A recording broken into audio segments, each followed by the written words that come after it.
ढाणी नागान में गूंजे जयकारे, भागवत कथा ने रचा धर्म का महासंग्राम। कृष्ण जन्मोत्सव की धूम, भारतवर्ष की महिमा पर ओजस्वी उद्बोधन।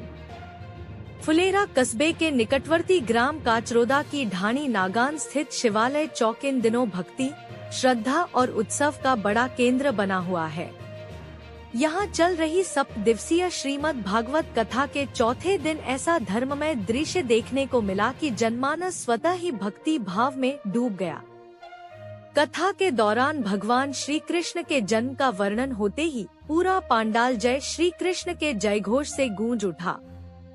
साथ ही भारतवर्ष की महिमा, भारत का नाम कैसे पड़ा और इसकी सनातन परंपरा पर जोरदार व्याख्यान दिया गया। कथावाचक पंडित दिलखुश नागदा महाराज ने ओज, तेज और भाव से भरपूर शैली में श्रोताओं को बांधे रखा। उन्होंने कहा कि भारतवर्ष केवल भौगोलिक पहचान नहीं, बल्कि ऋषि मुनियों की तपस्या, वीरों के बलिदान और संतों की करुणा से सिंचित पावन भूमि है।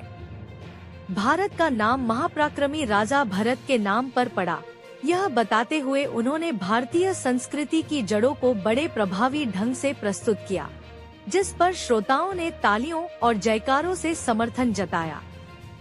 जैसे ही कथा में कंस की कारागार में श्री कृष्ण के जन्म का प्रसंग आया, वातावरण पूरी तरह भक्तिरस में डूब गया। ढोल नगाड़ों के साथ पुष्पवर्षा हुई और मंगल गीतों के साथ ऐसा दृश्य बना मानो मथुरा नगरी स्वयं ढाणी नागान में उतर आई हो। श्रद्धालु नाचते गाते भक्ति में झूम उठे और हर ओर उत्सव की छटा बिखर गई। कथा में नरसिंह भगवान के प्राकट्य, वामन अवतार, मर्यादा पुरुषोत्तम भगवान श्रीराम का जन्म, राम जानकी विवाह जैसे प्रसंगों का भी जोशीले और भावनात्मक अंदाज में वर्णन किया गया। हर प्रसंग पर श्रद्धालुओं की आंखें नम हुई तो कहीं जोश से जयघोष गूंज उठा। कथा के सफल संचालन में पंडित प्रभा दुबे महाराज, प्रयागराज एवं पंडित अभय तिवाड़ी की महत्वपूर्ण भूमिका रही। पूरे आयोजन के दौरान ढाणी नागान और आसपास का क्षेत्र भक्ति, उत्साह और सनातन चेतना से सराबोर नजर आया।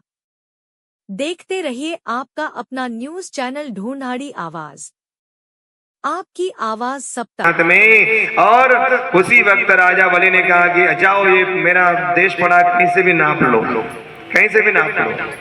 वामन भगवान ने कहा कि ऐसे थोड़ी नापूंगा, पहले धोख दें, चरण स्पर्श कर।